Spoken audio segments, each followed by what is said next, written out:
आप सभी लोगों को मेरा नमस्कार। आज वीडियो के इस पार्ट में आपसे मैं चर्चा करूंगा कि अगर आप किसी प्रॉपर्टी को खरीदने जा रहे हैं, किसी प्रॉपर्टी का सौदा करने जा रहे हैं, तो आपको कानूनी तौर पर किन बात का ध्यान रखना चाहिए, एग्रीमेंट में किस बात का जिक्र करना चाहिए।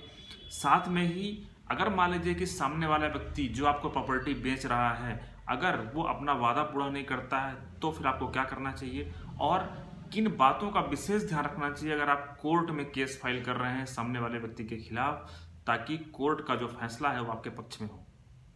तो साथियों, मान लीजिए कि आप एक प्रॉपर्टी का सौदा करने वाले हैं किसी व्यक्ति से 20 लाख रुपए में। सामने वाला व्यक्ति आपसे कहता है कि भाई आप एक काम करो, मुझे एडवांस दे दो 5 लाख रुपए, बाकी के 15 लाख रुपए मुझे तुम दे देना 6 महीने बाद। ऐसा करके एक एग्रीमेंट कर लेते हैं हम।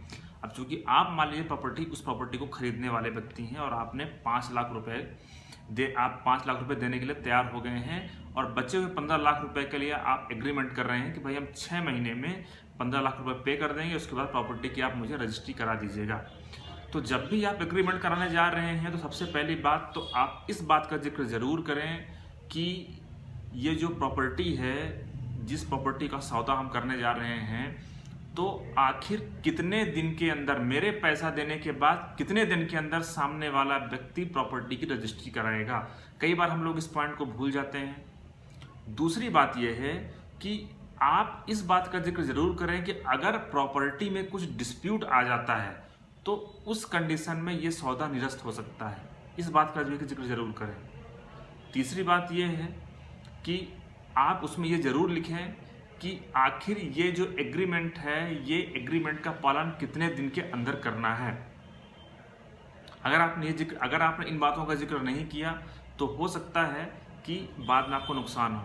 साथ में ही आप इस बात का भी जिक्र करें कि अगर मान लीजिए कि 6 महीने के अंदर आप सामने वाली प्रॉपर्टी को पैसा पे करने के लिए तैयार हो जाते हैं, लेकिन अगर वो प्रॉपर्टी की रजिस्ट्री नहीं कराता है तो उसे बाद में उस दिनांक से उसे इतने % ब्याज के साथ पैसे लौटाने होंगे, या फिर अगर वो डिले करता है तो प्रॉपर्टी का जो पैसा है आप वो कम पे करेंगे, या फिर ऐसे कुछ पॉइंट लिखें ताकि उसमें आपके फेवर में रहो, मतलब आपका फायदा हो, क्योंकि सामने वाला व्यक्ति आपको नुकसान कर रहा है। क्योंकि वो प्रॉपर्टी अगर वो खींचता है, कई बार कुछ लोग होते हैं कि प्रॉपर्टी का सौदा नहीं करना चाहते हैं, उसको वो एक प्रकार से आपको उलझाने के लिए मामले में, कानूनी मुकदमों में वो प्रॉपर्टी की रजिस्ट्री ना करा करके उसको एक लंबा आपको उलझा देंगे, ताकि आप उससे जिद ना करें। रजिस्ट्री कराने के बाद में अपना पैसा भी औने पौने दाम, अगर उन्हें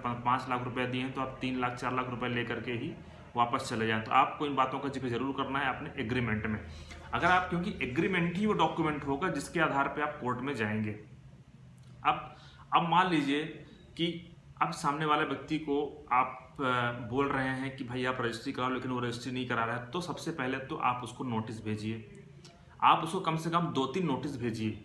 उस दौरान जब भी आपका टेन्योर एंड होने वाला हो, मान लीजिए उसने 6 महीने का वक्त दिया है, आप चौथे महीने में नोटिस भेजिए कि भाई मैं पैसा लेकर तैयार हूँ। 5वें महीने नोटिस भेजिए। आप रजिस्ट्रार ऑफिस पहुँच जाइए। वहाँ जाके आप रजिस्ट्रार ऑफिस के सामने जाकर के आप वहाँ पे आपत्ति दर्ज करा दीजिए कि मैं पैसा देने के लिए तैयार हूँ, लेकिन वो व्यक्ति आया नहीं। तो ये एविडेंस आपके फेवर में होंगे। साथ में ही इस बात का ध्यान रखना है कि आपके अकाउंट में उतने सफिशिएंट पैसे होना चाहिए जितना पैसा उसको देना है। मान लीजिए कि आपको 15 लाख रुपए सामने वाले व्यक्ति को देना है और आपके अकाउंट में 50,000 रुपए ही हैं, तो आप साबित नहीं कर पाएंगे कि आपके पास पैसे थे। तो ये बात हुई कि आपको एग्रीमेंट के समय किस बात का ध्यान रखना है। अब मान लीजिए जब आप कोर्ट में केस करने जा रहे हैं, तो मुख्यतः जब कोर्ट इस तरह के मामले का फैसला करती है तो मुख्यतः 2 चीज़ें देखी जाती हैं। पहला है कि आपके पास सफिशिएंट फंड था या नहीं, वो साबित होगा। आप अपना अकाउंट कोर्ट में प्रस्तुत जरूर करिए, या फिर अपना वो सोर्स प्रस्तुत करिए जिसके माध्यम से आपको पैसा मिलने वाला था। पहला पॉइंट है सफिशिएंट फंड। दूसरा पॉइंट होता है रेडीनेस, विलिंगनेस, मतलब कि आप तैयार थे, आप अपने पार्ट पे परफॉर्मेंस करने के लिए तैयार थे, आपके पास पैसा था, आप उसको नोटिस भेज रहे थे, आप रजिस्ट्री ऑफिस जा रहे थे, लेकिन सामने वाला व्यक्ति तैयार नहीं था। तो ये 2 चीज़ों का जिक्र आपको करना है। अब एक और पॉइंट है कि अगर मान लीजिए कि आपके साइड से कुछ गलती हुई है, या फिर आपको ऐसा लगता है कि प्रॉपर्टी का सौदा नहीं करना है, तो उस कंडीशन में आप स्पेसिफिक परफॉर्मेंस के लिए मतलब सामने वाले व्यक्ति रजिस्ट्री कराए, उस आदेश के साथ साथ एक अल्टरनेट रिलीफ आप ये भी मांग लीजिए कि आपको आपके पैसे लौटाए जाएं। क्योंकि अगर आपने इस रिलीफ को नहीं मांगा पैसे लौटाने वाली, और इन केस मान लीजिएगा आपने केस में कुछ गलती कर दी, आपके पास सफिशिएंट फंड नहीं था, तो हो सकता है कि कोर्ट वहाँ पे जो है तो स्पेसिफिक परफॉर्मेंस का जो सूट है जो रजिस्ट्री कराने वाला वो कोर्ट आपका डिसमिस कर दे। लेकिन अगर आपने पैसे की मांग किया तो एटलीस्ट आपका पैसा आपको वापस मिल जाएगा। तो मुझे उम्मीद है कि अगर आप प्रॉपर्टी का एग्रीमेंट करने जा रहे हैं तो आप इस बात का ध्यान जरूर रखेगा। और हाँ, इस बात का ध्यान रखिए कि प्रॉपर्टी का जो भी एग्रीमेंट कराइए वो रजिस्टर्ड एग्रीमेंट होना चाहिए, उसको रजिस्टर्ड जरूर कराइए, ताकि बाद में आप उस तरह की समस्या ना हो कि जो डॉक्यूमेंट है वो अनरजिस्टर्ड है। धन्यवाद।